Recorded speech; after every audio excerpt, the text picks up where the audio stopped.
Hello, good evening, good morning, or good afternoon. I don't know wherever you are. Always get confused about how to give enter here. But wherever you are, welcome to to the Out of the Box Developers. We are starting our session. It's the first session of the year, so happy New Year for everyone. I hope everyone had great holidays and full of energy to start this year, and a lot of questions also to give us, so we can answer anything that you are looking after. And I want to call already my good friend that is always with me in the sessions, and he's Java champion. He is an AI consultant specialist, and yeah, welcome, Money. Hello, how are you, man? Oh, hey, Hugo. Happy New Year. Thank you for having me here again. New Year. And those are very many titles you've given me. I don't think I deserve all of those. Oh But no, thank no. you anyways. All of them are real titles, so you deserve all of them. And well, today we'll have a lot of questions to actually we are discussing the backstages that we got a lot of questions during the last year, and now there are a collection of them that we want to address here. And because actually they are all things that people are challenges that people have during their day-to-day jobs, right? Yeah, absolutely. But also, it's mainly those questions are related to everything else that people are doing. And even if you answer the other questions, these questions they don't get answered, or they don't get, even if we answer it every time, there's a different answer every time. So they don't you cannot fully answer these questions and finish with them. They have a lot more dimensions to it. So yeah, absolutely. We have not a lot of questions left, because I think we tried to cover Okay. many of them. But because also we didn't add any new ones last year, because there were a lot of questions coming out from all the discussions. So yeah, let's see how this goes. I'm very excited about the questions that we have this time, because I just had a glance of them before we started. And well, to help us with to answer all those questions, we also have our member also on the out of the box developer that is helping us.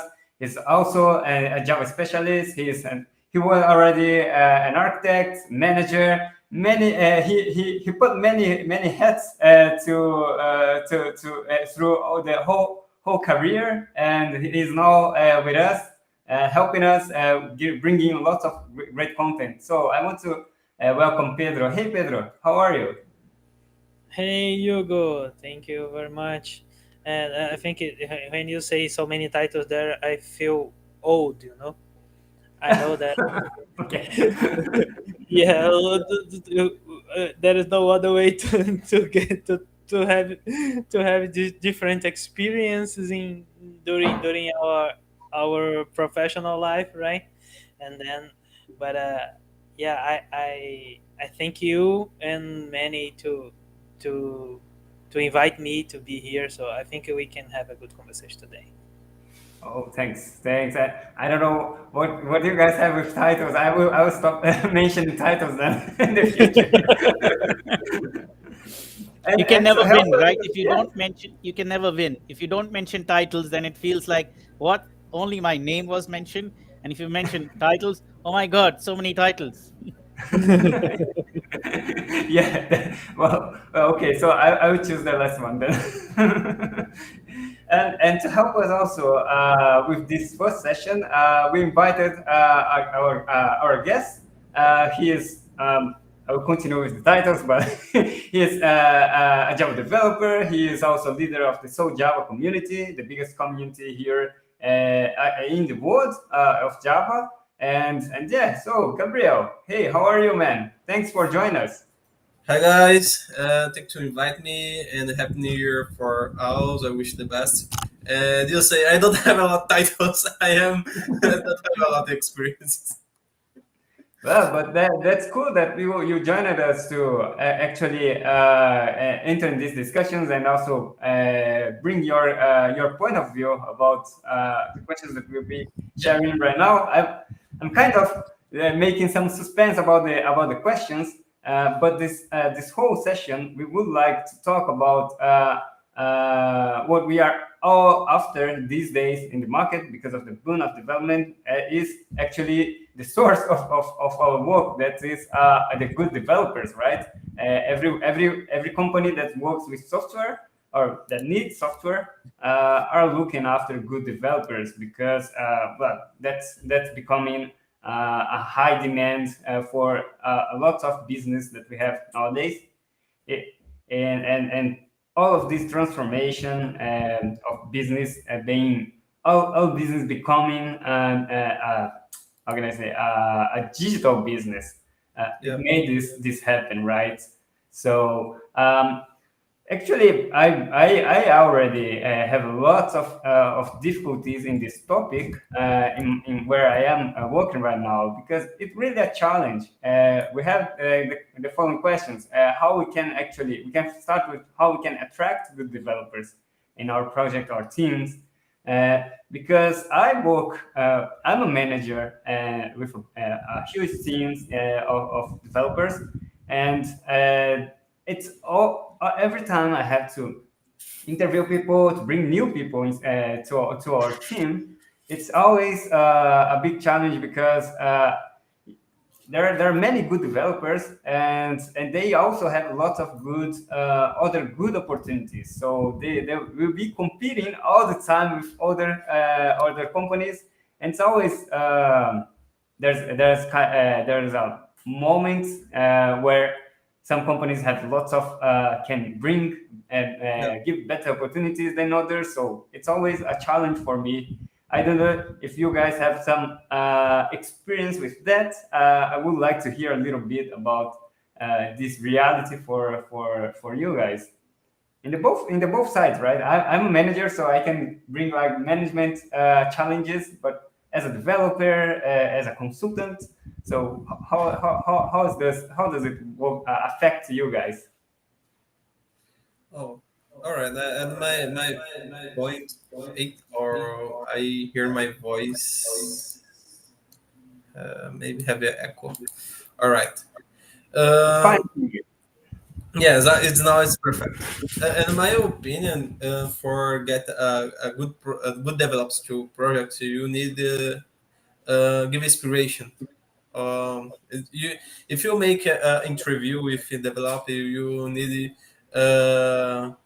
how can say sold a good image or a good technology. You're working, or one example, you're working with the last gen feature Java, or one example. If you developer here it is the years in the develop it's, oh my gosh, I need to work this because it's a good opportunity. Or another example, in my opinion, uh, developers don't work only to compensation, but working with the project and the heavy inspiration, not heavy inspiration, like projects have connection with develop. I don't know. One example, my profile like in the bank software, and if I work a bank software, I'm feeling so good, and my compensation not very high, but not very low. It's intermediating, and I'm feeling happy. I don't know. I see this point. I think that it reminds me about this the change we had about the view of work when we about view of job what we see as a successful job. In the past, it was really characterized with two attributes. That is the money, the salary that you get, and the position that you get. If you have high salary and high position, it is enough to say, "Oh, I'm successful." But nowadays, I think I don't remember. I see an image from somewhere. I'm out of reference here, but nowadays we see a lot of other things like the quality of your life, the time you have to do to expand, to grow in your knowledge and experiences that you have. And one very interesting topic that I see is about the emotional safety, right? The psychological safety that you feel in that group. It isn't. It doesn't anymore so attractive when you have high salary, high position, but you don't feel trust or trusted by anyone inside the company. That's a really stressful environment. At least for me, it does make a lot of sense. Yep. Yeah, I See this for. think from the other side, like you were sharing about your manager side, right? So a few tips would be, how do you, like the question itself says, right? Um, how do you attract good developers to a project or team? So that means your project or your team should look attractive, right? It's the same thing again in another way. So now let's go back to that and say, how do you make your project or your team attractive? Right now, it's not just project or your team. The project is your team and your team is your project, right? Let's take it that way. So both need to be attractive, not just one, right? Because if one is attractive and the other one isn't, it's still 50-50, right? Sometimes it's 60-40, sometimes it's 40-60, right? Okay. But still, it's not a balance. A proper would be both are attractive. Like, so how do you make each one of them attractive? And they need to be genuinely attractive, not like how advertising companies do. They make something ordinary look super extraordinary, right? Not like that. It needs to, because software developers are also people. They'll figure it out in a few months' time. If that is a glamour, in a few months' time, the novelty will be lost. Sometimes in a month's time, sometimes in a year's time. And then when when you lose them, you lost their trust forever. Because as human beings, sometimes we can be unforgiving, right? Oh, it all depends, circumstance, all that stuff. So now, if you go back to that thing, how do you make your project attractive? How do you make your team attractive? Right? That's where the answer lies, right? So how do you make it attractive? But attractive is a very subjective word as well, right? There's a general attractiveness, but there's also subjective attractiveness. In every region, every culture, a team or a project will be attractive in a different way. Like the projects that are attractive here in Europe or in the UK may be ordinary projects somewhere else in the world, right? And vice versa. Same with what's attractive in the US. It seems what's attractive in the US is attractive everywhere in the world, right? But that's not true with what's attractive somewhere else in the world. They may not be attractive in the US, right? So now you narrow it down to subjective and circumstantial attractiveness of your project and your team. And finally, the problem here is your project can be confidential, right? It has an IP, even if it's a very ordinary company. And your team, you don't need to be putting pictures and photos of all the members of your team every time you put an advertisement for a developer, right? Oh, these are all the great developers working for us. Because there's a danger there as well, because you might lose your team to somebody else. They might poach your team members, but also there's privacy issues there, right? I'm going a bit literal here, but you will still have to pitch a story to the people you're talking to, that I'm working on so and so project and I'm working on so and so team, and that pitch must hold good all the way through. So you have to be transparent, honest, and authentic. This is a hard task. I'm not saying I do it well. I don't know how I do it. I don't do the pitching of getting developers, all that stuff. So I don't know how that is done. But if someone has to do it, then it has to be authentic. And so what they tell you from the beginning must hold good all the way through in the journey. Because once you do that, then you instill trust immediately. Once you get the trust, then your project is attractive, then your team is attractive. Right? Because I said, right, attractiveness is subjective. I think the key here is trust. And once that trust is there, then you'll say, okay, it's okay. Just now the project doesn't have interesting components in it. I'll still work with it because I know, I'm confident in you and your team and your project that this will grow into something interesting. And I know that there are 5 other team members, and they know like 5 different technologies that I want to learn from them, and they're eager to teach me. I'm happy to be in this team, even if this piece of work is not very interesting, because I'm going to get to learn so and so thing after work or at lunchtime or during the weekend or during the break or during work hours, right? So this is just a very simple example. So that's my answer to that question, which isn't even complete answer. We've only just started to unravel the thing. So I don't know. What do you think, Gabriel? Pedro and Hugo are nodding their heads. What is your view on it? What do you feel about it? Yeah, I completely agree. There's lots of subjective points here, so it's the problem here is that we are not only talking about technology or interesting projects, but we are talking uh, what the professionals want to his careers, right?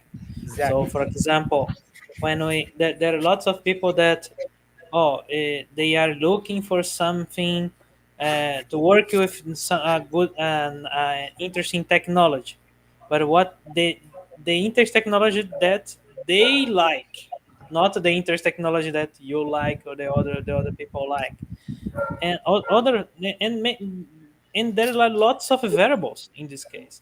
So, and when we are working, when we are in an interview, for example, most of the time it's the only moment that you can know uh, in which team you're gonna work and in which project you're gonna work, because it's not possible to find this outside. Like, oh, I'm going to interview with a company. I may know which product this company have. It depends on the domain of and the business domain of the company, right? But most of the time we don't know. uh, and you have this small time, the interview, where the professional needs to find out all these things, and the interviewer needs to sell what they have and try to figure out if this match with this professional. So it's really difficult to handle using the process we have today, the interview process, to have this handled correctly, I can say, or Yeah. handle it in a way that everyone wins. Everyone Exactly. gets. That's the problem for me. And even so, we still maybe what I think in this case, well, at least what I have done when I was doing my interviews and when I was being interviewed, uh, I tried first of all I try to understand the other side. Uh, which technology do you like to work? How do you like to work? How was your previous experience in teams? We know that the software developer has some normal things. We have teams. We have things to deliver. We have most of them. We have process. Most of today's company use agile process. So, which kind of agile process did you use it? So all these common things should be handled. And there are other that are just professional things like, I need to go to the office, I can work remotely. How some there are these common company things that we still need to discuss with this guy in this 1 hour time. So well, we all know the problem, the difficulties. What I do is what Manny says. Oh, I try to sell the project. So show which technology what we are using. Show that the team is a good team that likes to share things to each other. You can learn a lot here. You can teach if what you know, even if you are a real junior, or because everyone has moments that can help each other. So I try to show that, the team is good, the day-to-day work is good, right? And then I see if it matches what the guy the professional wants. So that's my idea of this. But well, there is many variables, and we can talk here of each one of them all night, I can say. I'm curious to. I just want to invite the audience to. If you have, I have a question for the audience actually. What actually do you think it's attractive for you, for a team, for a project, for each of you? I think that's a good question because what I understand from what Pedro just said is to listen, right? Listen what the other sides are looking for, and actually that is very important because I have this I'm gonna say this the challenge to actually it doesn't matter if the person is if the other side have great skills but it's not interested in what your project has to offer or what the challenge that your project has. There's no advantage to continue this conversation and to try to hire, even if it is a really great developer. It won't be happy for him. It won't be good for him. It won't be good also for the company since it won't match those things. So that's a very interesting point. Most of people. I see a lot in our industry markets that people look only for the hard skills. Oh, I don't know a JavaScript framework. I know a Java a web framework, and I know lots of other tools. But actually, a few asked questions about what kind of problem, and in the both side, right? A few says what kind of problem they want to solve. A few developers say what kind of problem they want to solve, and a few companies ask what kind of problem they are interested to solve because we solve this kind of problem, right? And in my interview sessions, I try to be. I do also many interview sessions with candidates here to my team, and I have tried to address this kind of question. And it's fun because sometimes if the developer is very young, I can't expect a lot of this. I know exactly what I want. That's not a that's not a reality for young people. It's they are just exploring. They're just not want to know what kind of opportunities they have. But for experienced guys, yeah, they really have something already. If they have already, I don't know, 3 years of experience, they already know somehow what kind of problem they want to solve, right? Yeah, I think it's a good point there, and it is so very different. I have been to so many different types of interviews. Ones in which they are going to they're going to screen you from all directions to see every cell of your body is suitable for the job, right?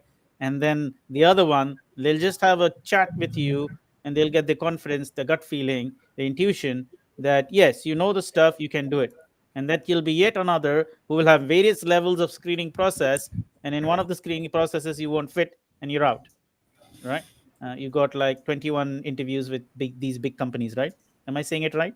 9 interviews I heard in some companies, but then it's some companies are probably doing more than that, or some companies are even doing less. Some companies are still in hours conversation, and you're in, right? And maybe 2 more interviews, 1 hour each, but on different with different people for different reasons, right? Not technical interviews. And then there are ones that do 9 levels of technical interviews before they let you in. Look, 7 levels of technical interviews, and then 2 more non-technical interviews, and then you're in, right? And then there are some companies who will make you solve complicated algorithms. Then if you ask them, and I've had this conversation with a company a long time ago, I asked them, okay, you're going to ask me these questions.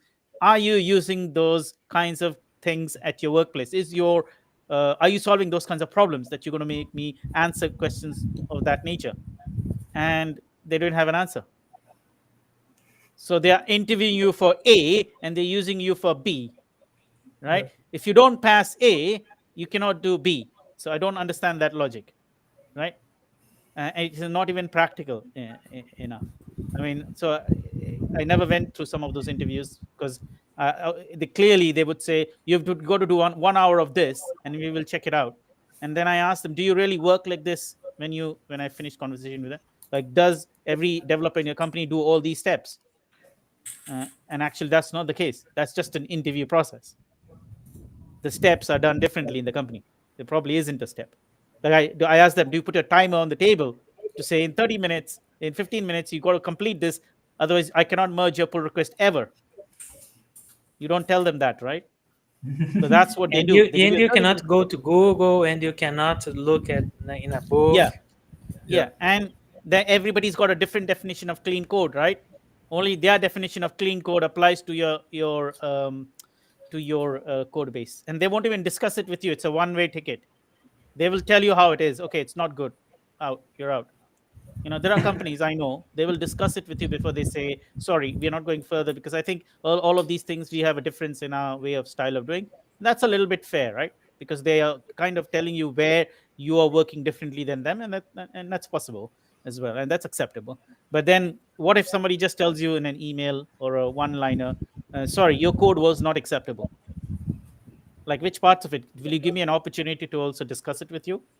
Because you learn as well, right? So lots of companies are doing this as well. So that these are not traits of attractive project, attractive team. And also, a lot of times people are just going into the market for the sake of hiring somebody. Because I've asked a lot of people when I've talked to them, what kind of work will I be doing once I'm hired and I'm working with you? Like, hypothetically, can you name me a project? Oh yeah, we've got lots of interesting projects. You don't worry about it. And usually they are hiring somebody for a generic thing that they can use for multiple projects. But then they should be transparent about it, right? Look, we can't name your concrete project, but these are the types of projects it could be, and things like that. So see, that's where if you ask the question, is your team attractive, is your project attractive, that's where it boils down to, because they are not pitching in that way. So then, are they going to get good developers? Because what is the definition of a good developer? That is also subjective, right? Because what a good developer for each one of us is different. So now we have triple whammy here, which is not working for us. Is the project attractive? Is the team attractive? What is our definition of who we want? Right? If there is no match of the three, like, if the other party doesn't like the attractive project and attractive team, but you may have an attractive project and attractive team, but you don't know who you're looking for, or you're looking for somebody else, then who should be coming to you, then there's a mismatch, right? Or it could be you know who you're looking for, but you're not able to sell your attractive project and your attractive team to that person. There is that other problem as well, the selling problem. Some people are very good at selling it, even if they have nothing. Some people are good at selling it when they have something, and some people are not good at selling it when they have something. So Yeah. those are the factors there, and we've only scraped the surface of the first question, right? Which is, what is Yes, it? How do you and attract you good bring, developers to a project to team? yeah, And you bring a great thing there. Sorry, go ahead, Moni. no, I'd say we could go all night only on this one question, as Pedro was saying earlier. Yeah, And but we not have finish. other questions. Yeah, you're right. Yeah, no, but I'm There's saying, no, some. we have other questions, but I'm saying this question itself is so contentious Oh that yeah. we can go on talking about it from various angles and we'll still not finish. You're going to ask me something, Hugo. Yeah, I see the question. I see the questions from Davi here. Davi Antonio just shared us. He's always studying and dedicating to Java, but it's hard to find a place in a company and be called for internship. Um, Davi, if you can tell a little bit more about what is the internship that you have been called, and why you got a challenge, or why it conflict with the place in your company, it would be great. But as far as I could understand, if it's really good to get to study and dedicate to technology, but I think it's also great to understand what kind of problem your company have to solve, so you can match both things, and maybe you can connect Java with as a solution for that problems, or the side you find the correct or the most in demand language for that problem, that kind of problem, right? I always try to switch a little bit, but of course it is not an easy process. We have to already and get understanding on the company, right? I think I think about that. I don't know if Mane, Gabriel, or Pedro want to add something. No, I think there's nothing more I can add to it. I mean, do you want to say anything about it, Gabriel? Do you want to add anything to Hugo's points?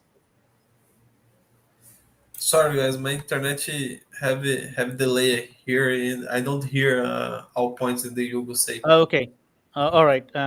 Well, why don't you catch up with the conversation? Maybe Pedro, you can add something to what Hugo said. I mean, I couldn't add anything more than what he said because I think that's spot on. You got to match your problem to your problem solution creator, right? Exactly. And And this if is yeah, go I on. Yeah. completely agree. It is that one side that we said, right?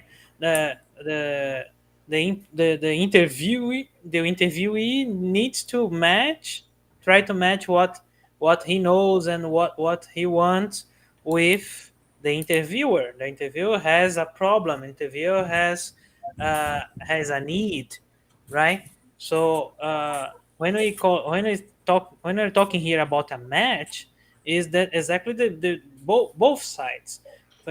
If I'm more flexible, like I'm being interviewed for my current job, for example. When I was being interviewed, uh, the guy, we were discussing about the problem, and I said that the domain they are working there was something that I worked before, and I was interested to working in a fintech side. And they said, "Oh, we have a new project here about the fintech, so we are getting a match." And then the last time I said, they say, "Oh, but here you just work with Python." And I say, Mm. "Oh," and I thought to myself, "Oh, but I'm Java specialist. I don't know Python." And they said, "No, but are you willing to learn?" I say, "Yeah, I'm willing to learn." So I knew that we had a good project, an interesting company, but the only thing that wasn't a match is something that I need to be flexible about it. I need to take away or say I will not work with Java, work with Python now, right? Because they cannot change everything from Python to Java, right? So that's maybe sometimes is the case. Sometimes we need to be a little more flexible because the company has much more difficult to change everything than you. So of course you want to be that flexible, or do you want to try another opportunity and try to find a Java one? It's something that we need to match as well, right? So Yeah, this is the way we attract each other, right? I can attract the company can attract me. yeah, actually, yeah, spot on. So there is that angle as well, where are you willing to learn? Are you flexible enough? Are you open enough? And things like that, right? For sure. And I think that's an interesting indicator that the company is flexible also to, they know that you are not a Python developer, but even though they see all the other characteristic and start and give this opportunity and try find find a path to make it possible, because To they make it see work, right? value on all the other things that you can bring to them. So that's a great way to see, and a great indicator of interesting, of attractive company to work. I think. And well, David, if we answered your question and or not, you can add here and contribute. Also, we had Dimitri's answer for your question to try open source. So it is how he landed to Red Hat, and I think it's a great way to actually have this give visibility of what kind of work that you are able to do, what kind of work that you can value that you can bring. Open source is always a place that you can actually contribute and show your work. I actually working with money. I have a lot of I have we have a repository chatbot conversation. There's a repository that where we create an environment to help people getting started with AI through chatbot conversation. So we create an environment that you can create your own chatbot, and connecting that environment, they will be starting to talk with our own chatbots. It's a really fun conversation that you get. We have to connect with ChatGPT, right, Mani? We are talking about that. Yes, that's the next task. That is the next task. That's We're the not next far away step. from it. We will get there. We'll get there. Just the two pull Yeah, it request, will be once they very get it interesting. merged. Once the two pull request gets merged, we'll be flying. Yes, I'm on that PR for a long time, but I'll make it there. And yeah, it's a good way to not just show your work, but also connect with people that probably will be will like to work in the same project that you would like to work. So connect those people that have the same focus as yours. So that is a really great way to do it, to do so. Yeah, absolutely. Now, as we said, that first question is very contentious, and we can go on talking about it. Maybe we should take a jab at the second one and take a feel, get a feel of what that Oh question yeah. has for us, right? So, how do we Yeah. create good developers? See, we may not be able to answer and solve the first question, right? Which means we haven't got hold of a good developer who would be interested in our project or joining our team, right? A project or a team, not just necessarily our project or our team. So now the other option would be, and that many people are doing or trying to do, is to be able to create a developer from like a less experienced developer to a good developer, right? A good developer that is good as per their guidelines of what good is, right? So because the person who's getting developed will not know what good is, they will have to be guided to that position. So how do you create good developers? And I think we got the right person to answer this kind of questions. He just arrived here in the room. Hello, Bruno. Okay. How are you, man? My question was Hey, so timely. Hello, Bruno. Happy New yes. Year. Hey, Manny, how you doing? So good to see you. How are things there in London? Hey, Pedro. Fantastic. The temperature has dropped even further. That's as good as Oh, it is. so today we have very good sun here. So actually, the temperature is going up really, really strong. Yeah. So hey, Pedro. Hey, Hugo. How you guys doing? Well, thanks, Bruno. Thanks for joining Bruno. us. I think I just want to add also, Gabriel. He's just get back on on his connection. Hey, Gabriel, welcome back, man. I'm back now, guys. Hey, Gabriel. How Hi. you doing? I'm doing good, and you? So, Manny, you gotta come to Brazil because the four of us here, we are at driving distance from each other, Ah, right. right? So now you need to come. You need to come one time here to visit all of us now. Are you saying once a month or just once in the whole year? Oh no, Or you just come once. I just mean, come? yeah, you Okay. can come any. You can come as many times as you want. But I'm saying that if you come, you can visit all of us at once. Yeah, exactly. Good idea. Good idea. Let's try to find out an event that you can come and be a speaker here and spend That will be awesome. and then travel around the user groups in Brazil Oh yes. How many do you have actually? a lot. Every region has their own user group, is it? There are there are places that have more than one, right? So yeah, there Wow. are, And yeah. are you a member of multiple user groups? Apparently, yes. Yeah, I think I'm the president of So Java. That's a Brazilian Java user group, and So Java is composed of 5 user groups, right? Oh, So wow. yeah, because So Java, it's an interesting story because there was the So Java user group, but then when we incorporated and became a nonprofit, the incorporation process we merged it with 4 other user groups. And so all of us we incorporated together as So Java, right? So then that's why we have 5 user groups that are actually are that makes So Java. So Java is the largest one, and it's the strongest, have the best brand, all of that. So that's why the brand survived it. But it's 5 user groups that merged together to become one. Great. So earlier, before you arrived, and I think you partially heard our question, and Hugo actually spotted you in the lobby. So we could repeat the question for you. Actually, it's in the chat.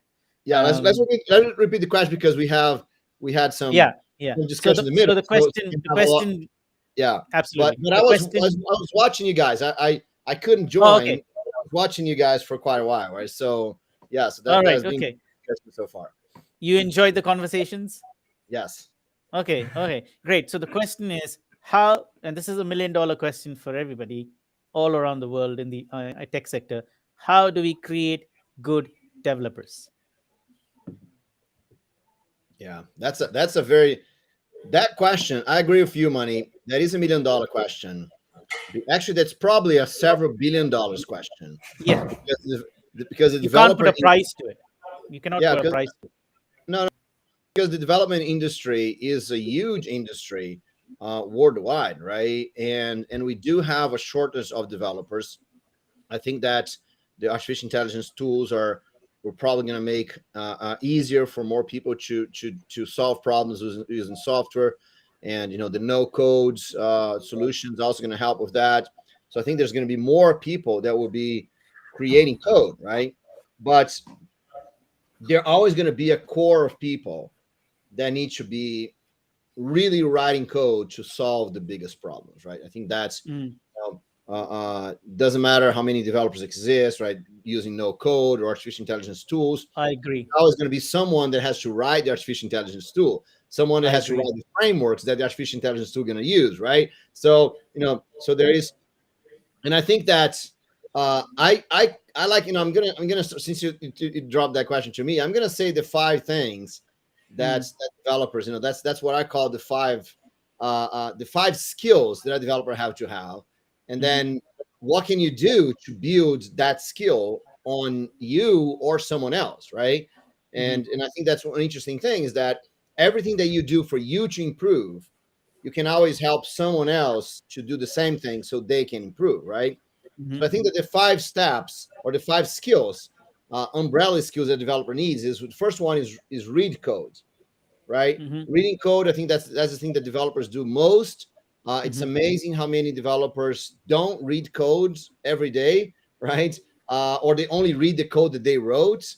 And it's amazing how many developers are actually having difficulty of reading code in general, right? So Pedro's mentioned that he had to learn Python for a new job, for example.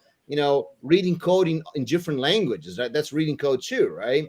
And I think that's a very, very important skill. So reading code is one.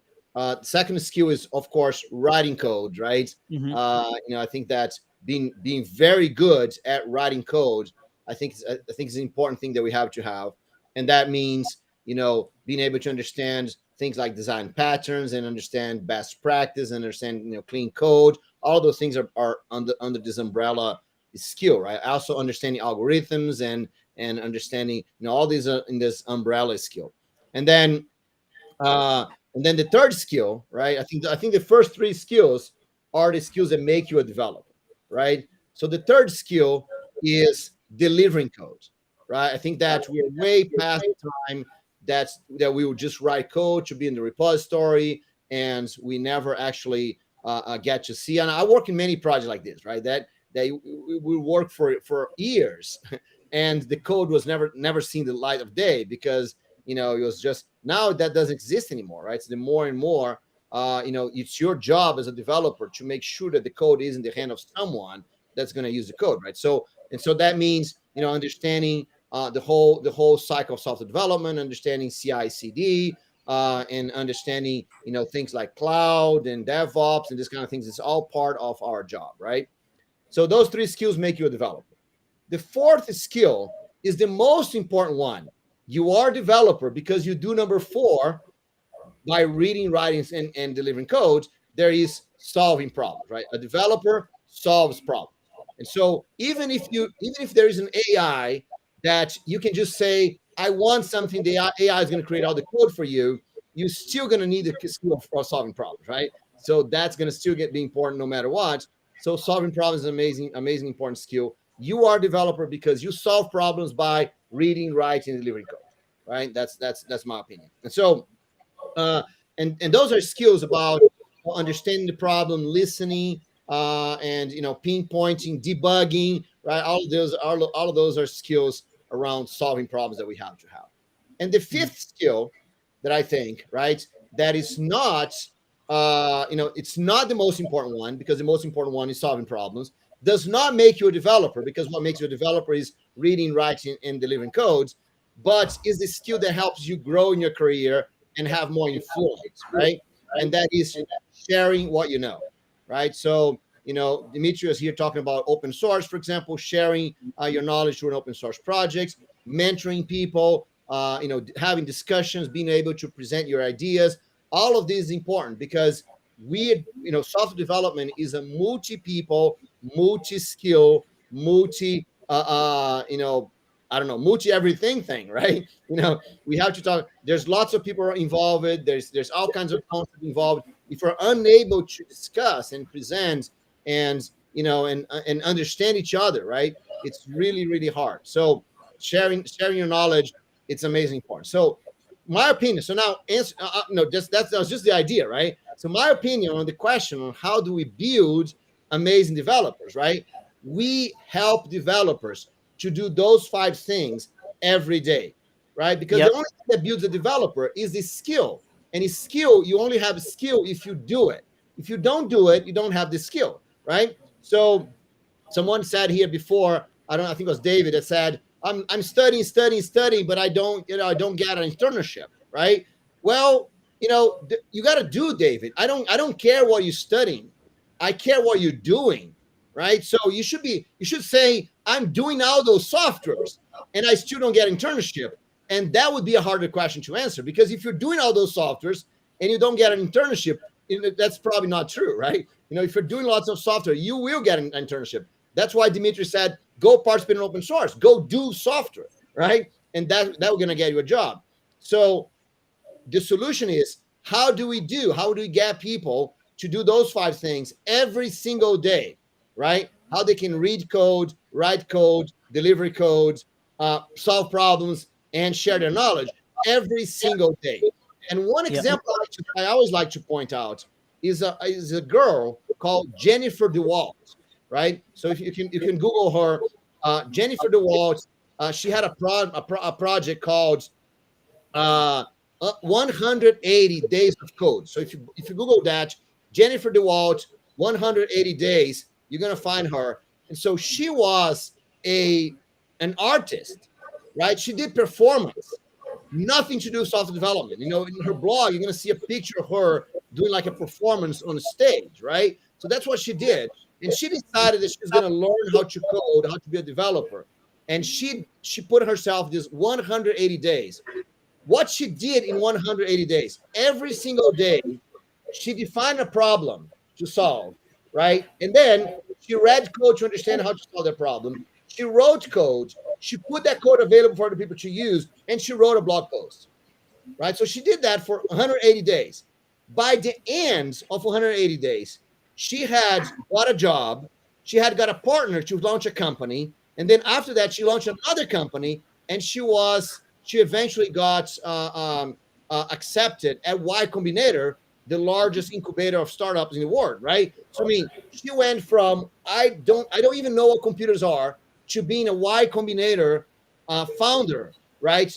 In a year, right? By doing those 5 things. So that's why I think that's how you build a developer. Sorry for the long answer, but I think some answers need to be complete and concise like that. So it's not a long answer. I think it's a very compact answer because it solves many people's problems if they focus on those 5 things.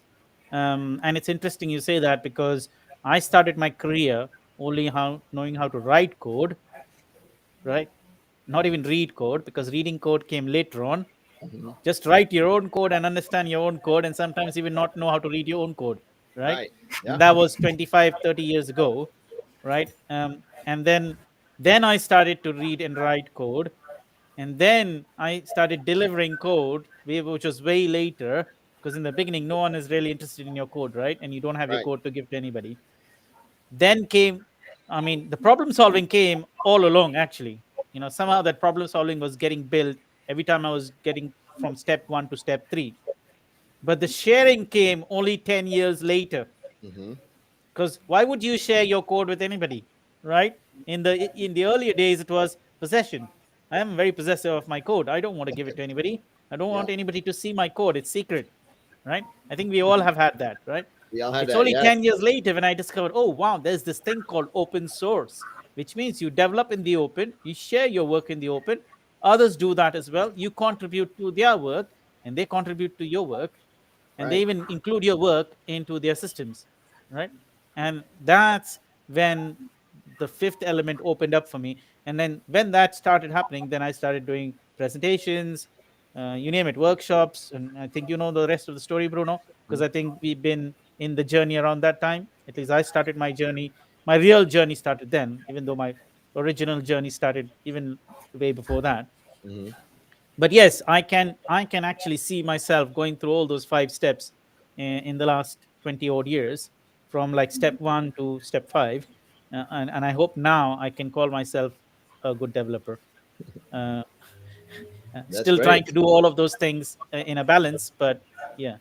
So yeah, absolutely, I think this is invaluable information for everybody who's interested in investing in developers. When I say investing in developers, it doesn't mean investing money in developers, but investing time, effort, resources to make them good developers, Mhm.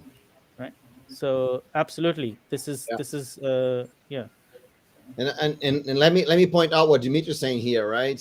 That he did a little thesis here on the chat. He says that um, open source is great because you write codes and you work with real people. You have to pass code reviews and fix it. It forces you to collaborate with other people to solve real issues, and it makes you a better developer, right? So potential employees can recognize you as a great candidate, right? So yes, so basically, I think that open source is a way to do all those 5 things every Yeah, day. absolutely. So if you participate in open source, you can do all those 5 things every day, and that is by itself very valuable. Yeah, absolutely. Yeah, no doubt about it. Yes, thanks, Dimitri, for summarizing the whole thing there. Yes, Right, yeah. I'm Dimitri impressed. represents Red Hat. Dimitri is still with Red Hat, right? Yes. yes, he said Oh this. yeah. Yes, Yeah. Yes, and I think all this open source, I can say that I wasn't so used with contributing open source or creating project in open source. When I started with that and started to interact with other people that is outside my company, that is really amazing because you start to see a whole new bunch of skills that you need to actually interact with other people. And they open source community is very mature on that.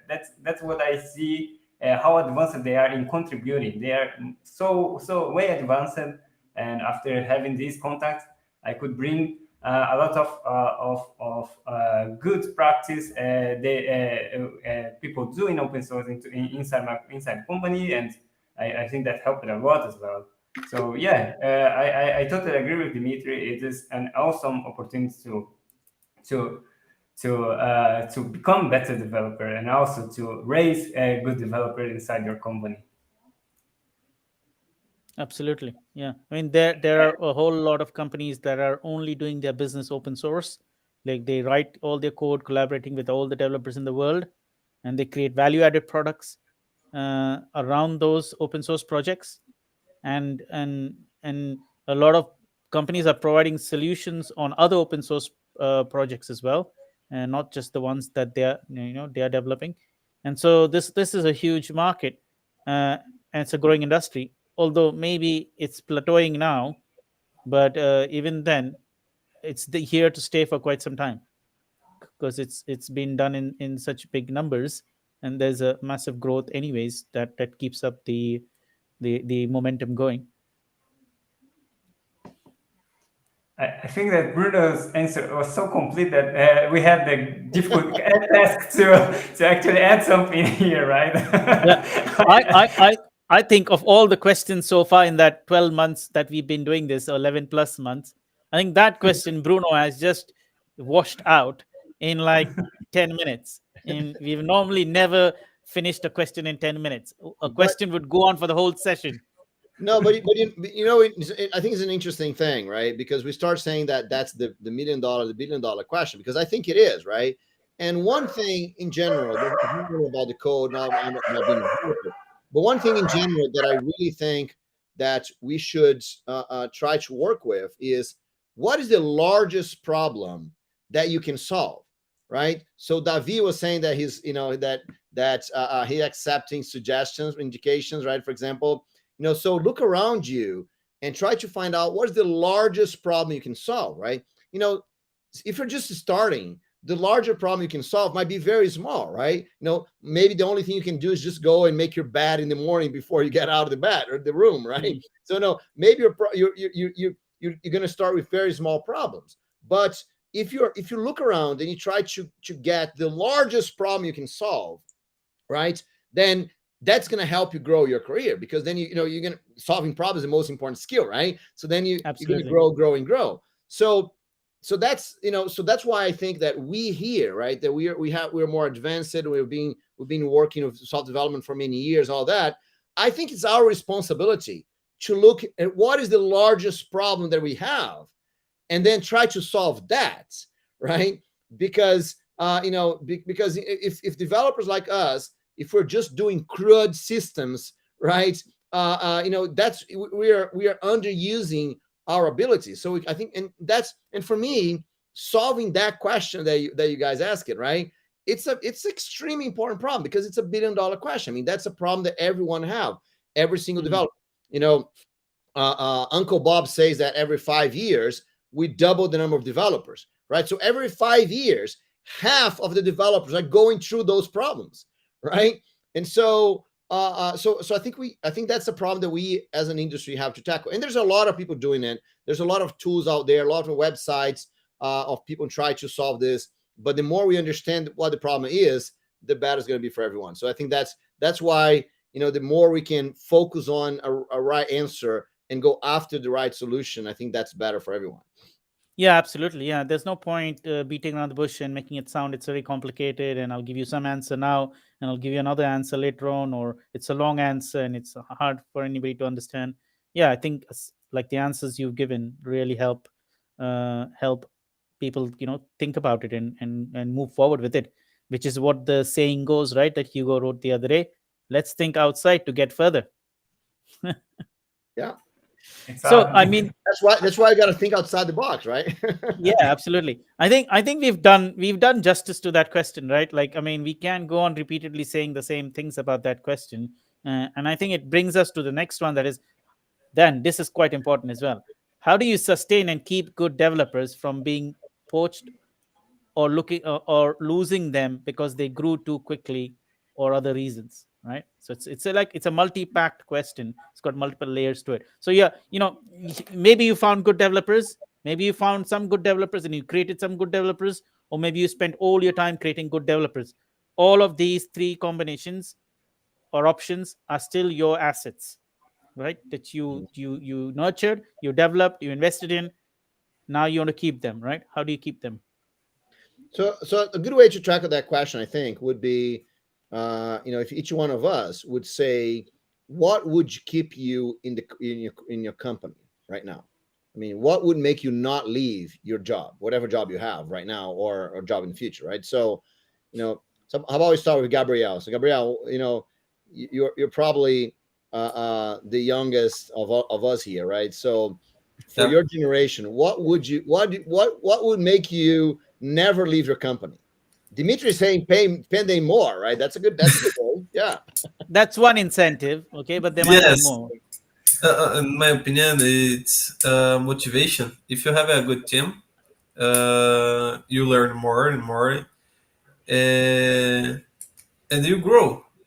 Like if you enter in a company, your team not giving motivations or don't give insights, or your friends don't give insights to you, you don't grow. Like you how can I say, you don't make a reference in the market, and it's more early. The Bruno and many say things very important, like if you enter in the community, you share your knowledge.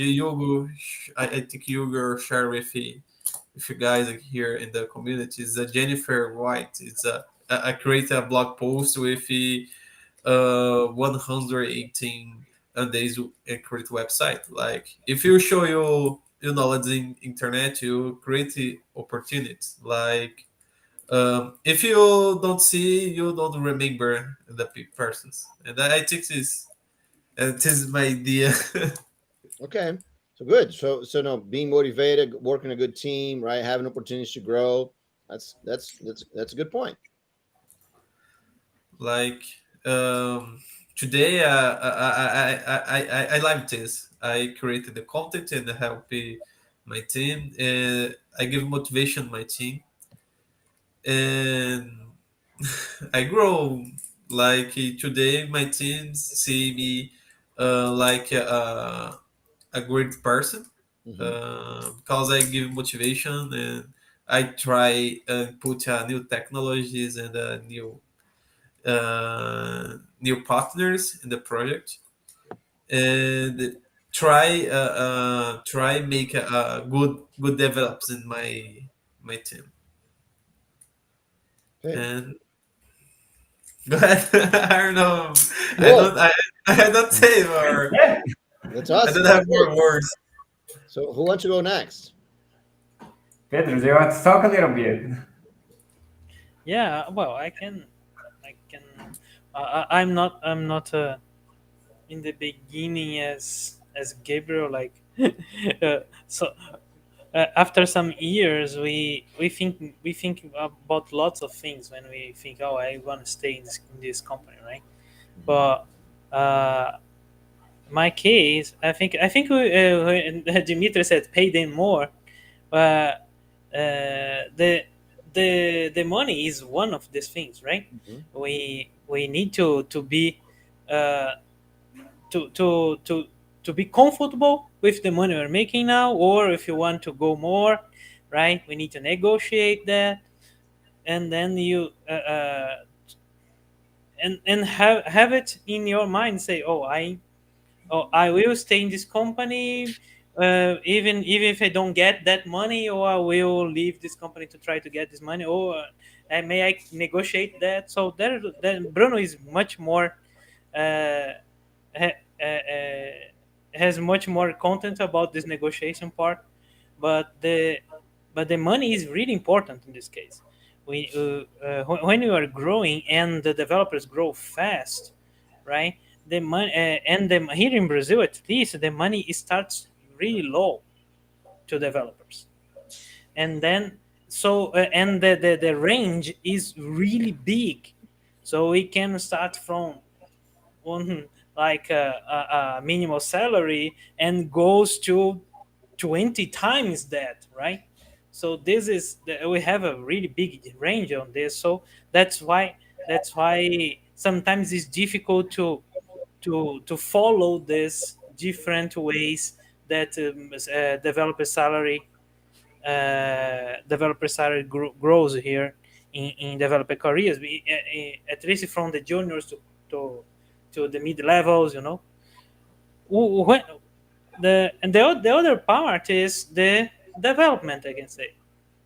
when you are when you are growing, it's interesting to continue in your company. If you in growing, means lots of things.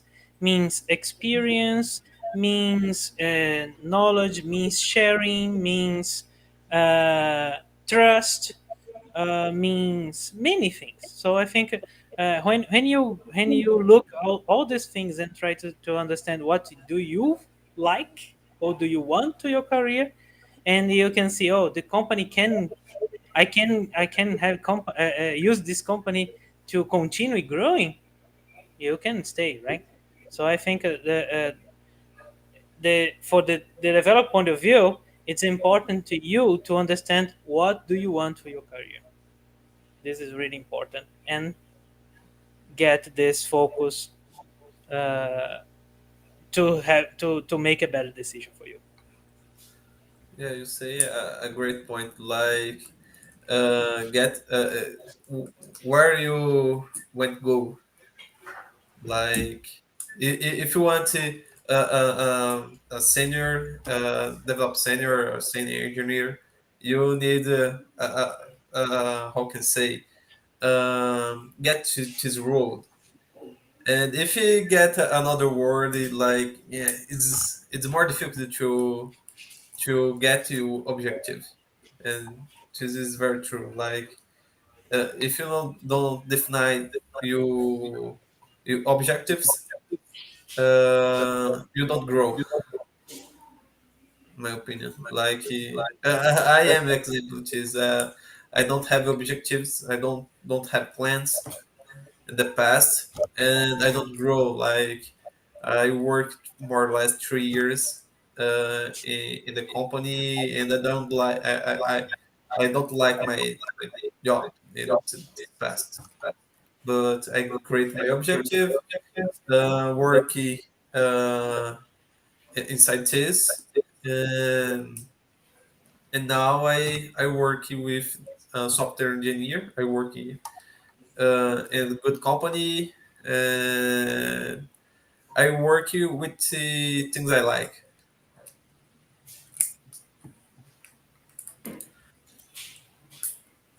Yeah, Go I ahead, think another I, person. yeah, I think we are saying the same things about yeah, having goals and objectives is also what your motivation is connected to, right? Because if you don't have goals and objectives, you won't also have a motivation to do something, because your motivation is also gearing towards an end Yes, goal, right? So having that motivation and aspiration is important. So they're all kind of interconnected. And then I think Pedro mentioned about the money part, right? But for different people, it's different things. Sometimes you may get the money, but then it doesn't give you fulfillment, which means you will not feel growth, right? And then that money is not helping you mentally, emotionally, spiritually, or any other way, right? So only it's helping you only materially, which is not enough.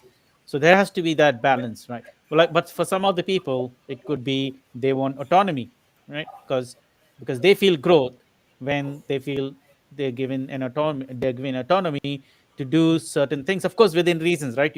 You don't take over advantage of your autonomy, but you make good use of the autonomy for everybody's benefit, not just yours, but the company's benefit, because and the team's benefits and the others, and maybe the community's benefit, because maybe the autonomy is such that it allows you to work with the community, right? So there are this all of those components and all those aspects uh, that each developer would feel, and and as people grow in age, this will change. When they start, it'll be ambition, aspiration, motivation, and then sometimes eventually they'll realize, oh, I need autonomy, and then the other things will take a little bit of a back seat. But then eventually they'll realize, oh, I've been working so many years but I'm not getting paid well, I need more money, and I need autonomy as well, and I need those other things as well. you know Depends on who you're talking to. So I mean, if Yeah. you look at, there is a website that lists all the benefits, all the I don't know what you call them, the FANG like companies, like that top 5% of the tech industry. There's a website that actually lists for a certain grade in that company, what is the percentage of money they get, and how much percentage of shares they get, and what is their whole package worth. So it has come down to that. And you will not be surprised, some developers can get a total package of $500,000 a year, including stocks and all the benefits and salary and all that stuff. Of course, Silicon Valley, hence expensive. uh, and it can go, yeah, and some I've seen even big higher than that. You'll be some, of course they have highly responsible, sensitive jobs, but it's what keeps them motivated to do that, right? It's Mhm. because they need, see, the element is here is you want to be rewarded for what you do, Mhm. which is, I think, will keep you at the job. If you don't feel rewarded financially and otherwise, you're not going to be motivated to do what you're doing. Right. Yeah, so the money Exactly. needs to be given to you as in a reward fashion, not like drop it onto the desk or into your hands, like you're just been contributed for your what you've done. Okay, go away.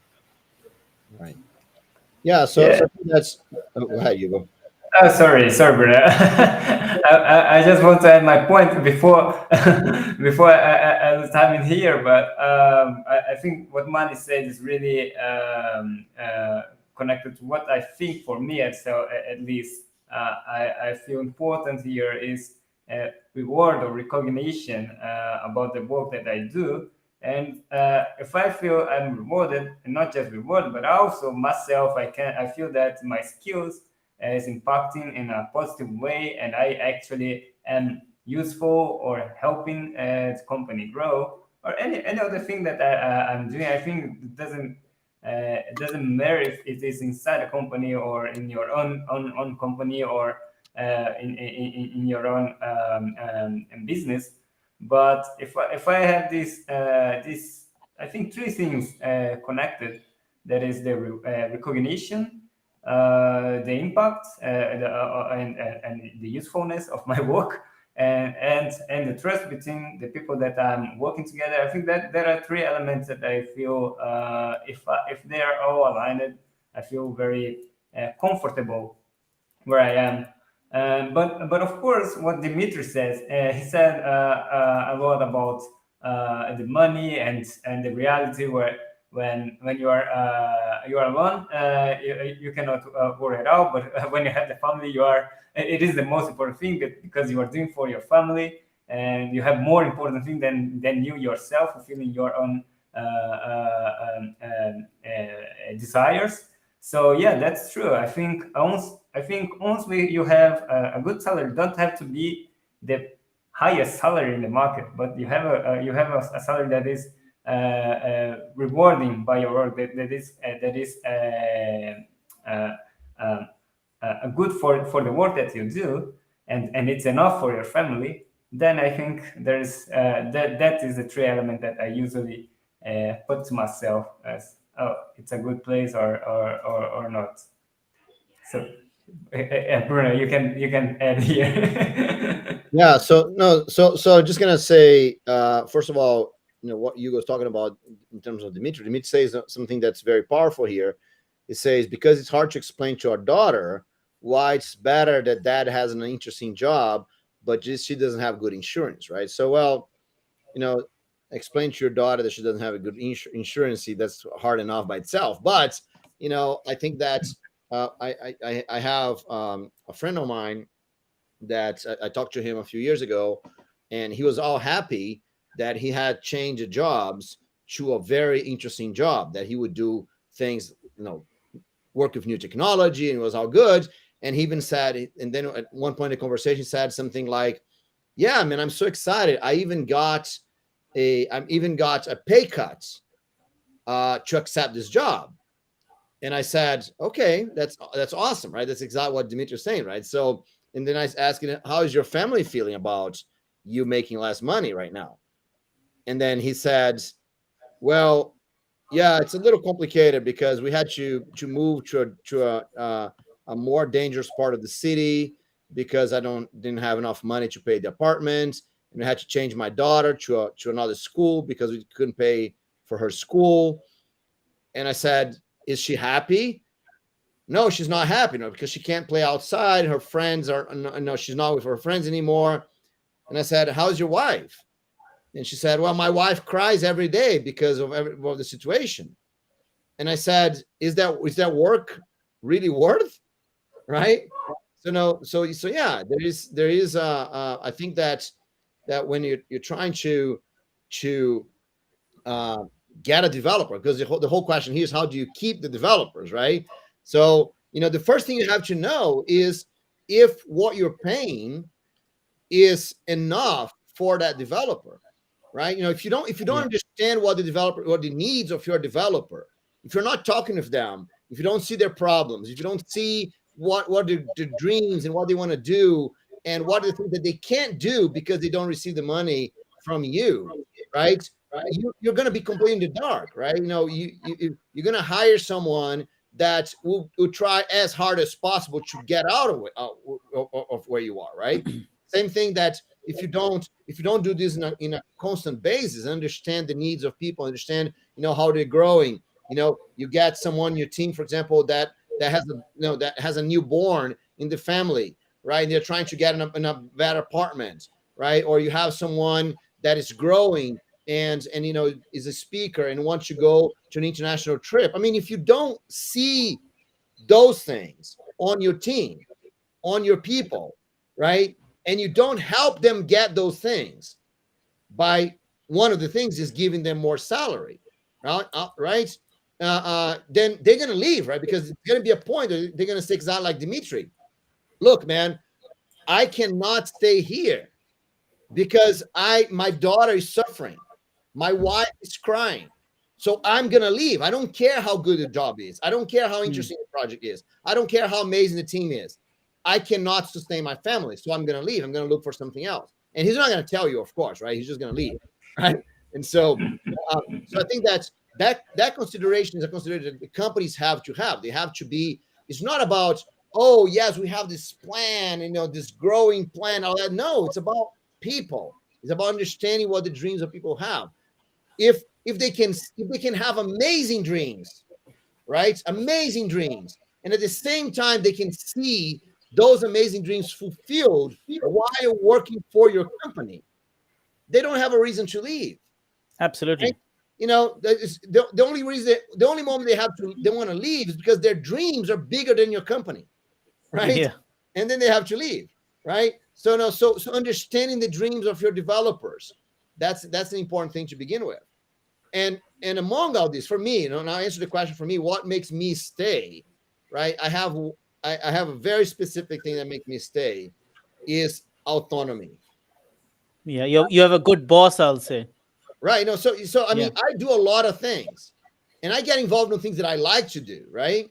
And so if I don't have autonomy to do the things that I think are important to do, I'm not going to stay anywhere, right? I don't care how important the company is, right? I'm not, there is a level of salary, of payments that I need to have, right? And that's important for me. But beyond that basic level, right? For me, what really matters is autonomy, right? If I can get involved in what I think is important, if I can look for the biggest problems and go after the biggest problems, right?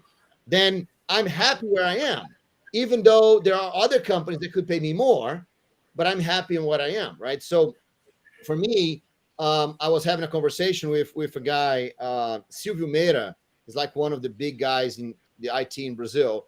And, he has an amazing book, by the way. Since I mentioned here, when we get to the books, maybe I use his book as an example.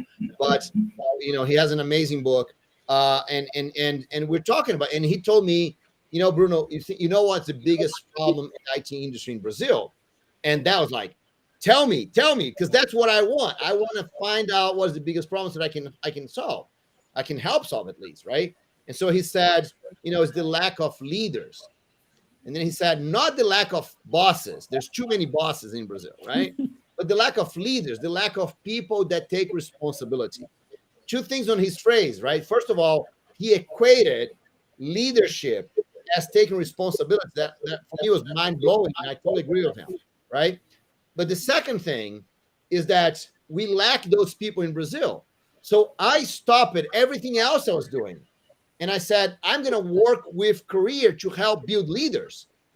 That's what I do today because I went after the biggest problem I could solve.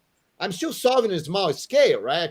I need to grow to solving a bigger scale. But that kind of autonomy of me being able to go after the biggest problem I can find, that for me is amazingly important because if I don't have that autonomy, then I'm going to be looking around and say, there's so many more interesting problems around me, and I'm here spending my time. Think about it. I have a consulting company, and we work with big banks, big financial institutions, big companies, right? It's fairly common that you're working on a very hard project with tight deadlines. That you spend weekends and nights and doing all this and really putting a lot of effort, right? And in the middle of this whole thing, the project got canceled, right? And so, I mean, you look back and you say, okay, so the last 6 months of my life, it's totally worthless. It was an interesting challenge. I learned more. I grew technically, but there's no result whatsoever, right? In the last 6 months of my life. I mean, that's really, really frustrating. So, so I think that the autonomy to do the important things, right, to do the things that impact people's life, that's for me is what makes a difference. No, I couldn't agree. I couldn't agree more on what you're saying, because that's quite key, especially for developers, for whatever reason that is. I think developers wouldn't want to be constrained, if that's the right word. Mm. They wouldn't want to feel constrained. And it's not just developers. I think it's about creative people, right? If you just give an artist or a musician a small block of, like, canvas to draw on, or a very tiny enclosure, and they say go in there and play your music, and the musician is like very uncomfortable in that place, do you think the best music will come from that person? Same with the artist. You give them less than minimum to do the artwork, because they're artists, they might be able to make use of the minimum to get the best, but there's a limit to that, right? The best creativity will come when you leave them with autonomy. You choose what you want to do your art on: paper, stone, leaf, wood, canvas. You want to do it with colors, with crayons, with oil paints. You mix and match, then you get the best out of it, right? Yeah. So and we've had this conversation several times in so many sessions. Software people are, Hugo's already smiling, so he knows where I'm going with it. Software people are creative people. Yeah. That's right. So just like the artists and the musicians and the other creative people, you don't constrain them to get the best results. You give autonomy to your software people. That's right. Right? Especially when they are more experienced as well, because they're even more sensitive to lack of autonomy. Right. And that's one of the key factors to sustaining your good developers in your team. You can say, hey, we've got a great team, we've got great people here. No, but you're constraining your developers. Then you're not giving them the autonomy, so they're not going to be able to produce the best of work out of their goodwill. That's right. That's Okay, right. so if we sum up this whole discussion here, right? That's a very, very good vision on how you can keep your developers, right? And that I mean, you, the manager, you, the director, you, the owner of the company, but also you, the developer. If you can help other people in your team, even if you're just a developer, you're not the manager, you're not doing, you can't increase salary, nothing like this. But if you can help people in your team to feel those things, right? To have autonomy, for example, right? To be part of a good team, to be doing something that's important, right? So if you can help those things, then you're gonna help your company to keep the good people, right? So and a lot of times, right, this is easy to do, right? It's just kind of give responsibility to someone, right? Give them autonomy. Don't keep like, oh yes, you're doing just hold everything wrong here. So just kind of give people in a good place for them to work, and that's a good start. Yeah, and it's one of the factors, right? We haven't covered it all. We don't know it all, and it's so subjective, and it's so different from different perspectives in different environments and different combinations. There's so many combination permutations that we could spend a couple of days talking about it and not finish. But the key ideas are already spoken here and shared here. So Bruno actually has made the entry at the right time today, um, picking up the right question, washing it out in 10 minutes, and then picking up the next one, and then rounding it off. So we have actually done all the questions in the first time of the history of this out of the box developer session, where we have That's completed good. all the questions that we intended to complete in a little bit more than the And then amount we have allocated, but it's still acceptable, and a good accomplishment. No, that's a good time. 1 hour and a half is a good time to be a conversation with 5 people. That's awesome, and I think Yeah. it's so amazing that we can have this conversation here. I love that. So sorry that I couldn't come in the very beginning, but as you said, I got here in the right time. Then that's good. Yeah, I mean, we were warming up. We were warming up for Yeah. 30 minutes. You came in, so the session is actually still an hour. We just are still warming up. We need Cool. 30 minutes more to warm up to really get jump started. But Bruno, you're a special case, right? You just walked in, you slashed all the questions, all of them are resolved. closed? No. It's the combination, right? I think for this last question, I really think that this. I keep telling this to you, right? I think this last question we could really go over it and summarize all the points, right? And actually make like a more definitive and like concise answer to that, because I really think that we cover all the bases here. Yes, I think that we got a lot of great insights here, right? So it's a good idea to make it available in a short, so people can actually get the best parts of this video, right? I really appreciated the discussion today. It was amazing tips from every question. I got a lot of new lessons to bring to my team and actually grow myself. So I just want to thank. We are reaching our end of the session as well. I want to keep our tradition by sharing a book for our audience. I hope our audience also could enjoy the whole discussion. Thanks a lot, Dimitri. You contributed a lot here on discussion, but also David, Max, and I see NK Menzu and Jess. So thanks a lot. Hope to see on the next session as well. But yeah, let's go. Let's jump start with the books. What do you think? Yeah, sure. Yeah, I think it's a great idea. So I will start since I'm here in the in the biggest window right now. But I want to share the book called the culture code, written by Daniel Coyle. I think it's really it's related a lot to this discussion today, since it is a lot about people, about growing your team, growing people, and creating good environment. So I share it here in the chat. I love some of the ideas that is very practical, that you can actually apply to your team if you have there. You don't need to be the exact responsible for the team. Even if you are a member developing in your team, you can also work together to answer some of the questions that it brings to you. So I hope you enjoy. And yeah, who will be the next? I'm happy to share my book. I've already put it in the chat. It's called Deep Work, and it's also similar, a non-technical book written by this person called Cal Newport.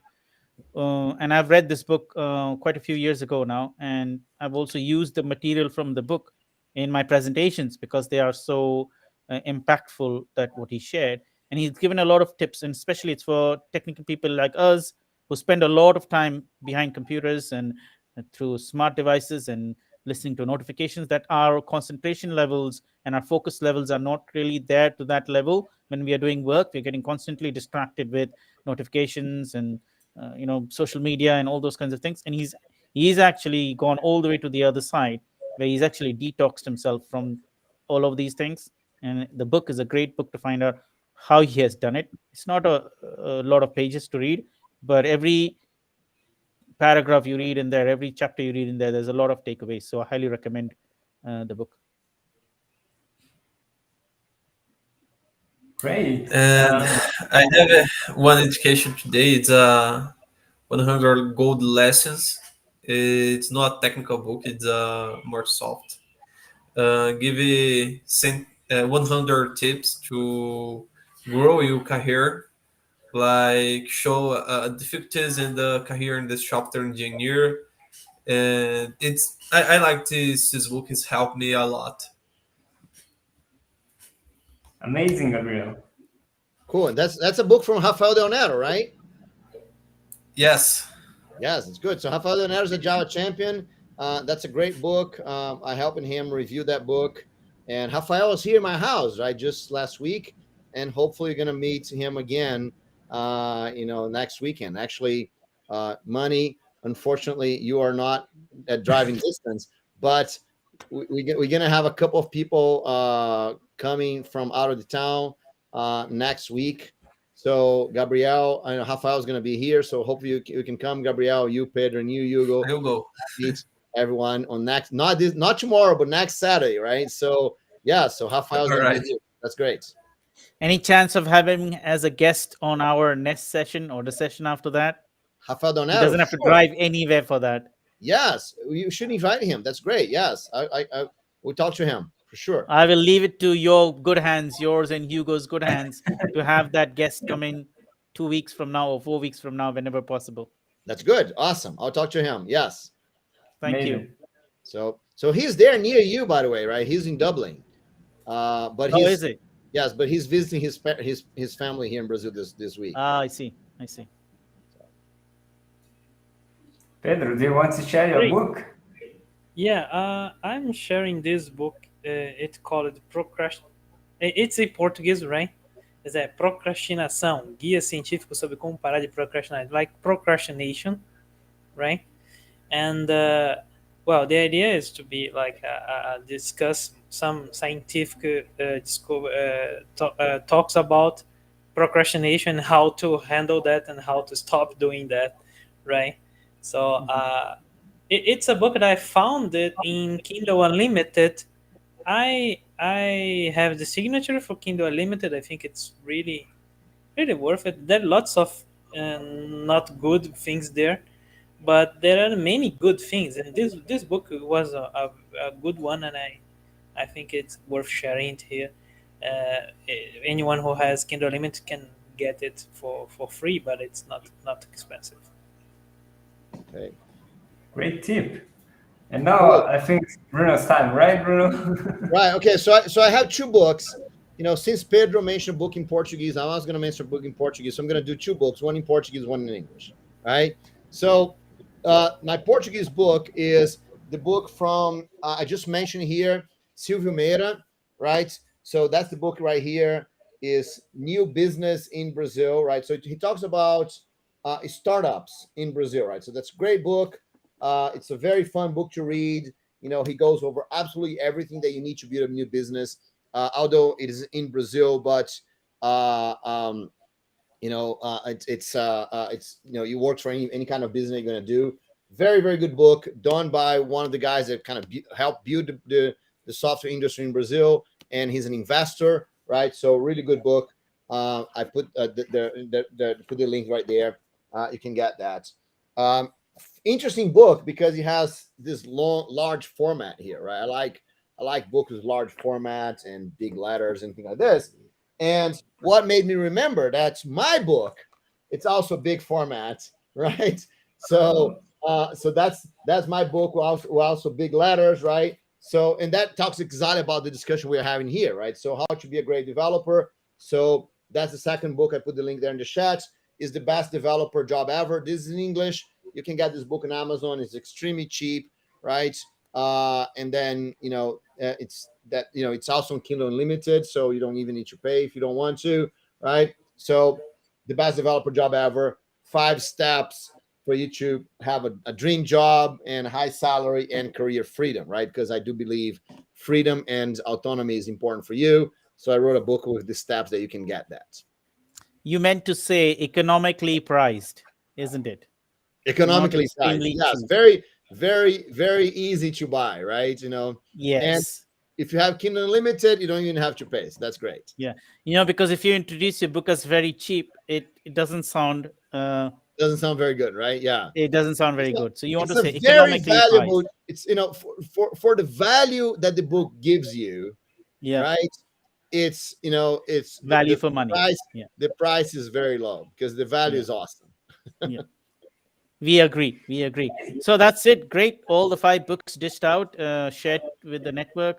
I'm with the community. I'm hoping each one of those books will be read by some or all the members, and you know they'll help them expand their knowledge and experience, and they'll come back with more questions next time for us. Cool. To keep us on our toes. Amazing. So thanks everyone. Hope to see you all next time then. So Thank you thanks very for much, all everybody. the guests here also. Thanks Gabriel for joining us and contributing this discussion. And yeah, let's. I hope to see you all on the next. It will be in 2 weeks. We'll be doing every 2 Fridays. Okay. So see ya. All right. Bye bye. See you. See you Yeah, guys. bye-bye. Thank you, Bye. everybody. See ya. Bye. Hey, wait. Let's take a picture before. Okay. Right? So just give me a second here. Let's take a picture so we can. So just keep waving. Keep waving for 1 second. And smile. Oops. Wait. Okay, again. Smile. One more. 30 seconds. All right. Thank you. Okay. Thanks, Thank you. everyone. See you all. Bye bye. See you. Bye-bye.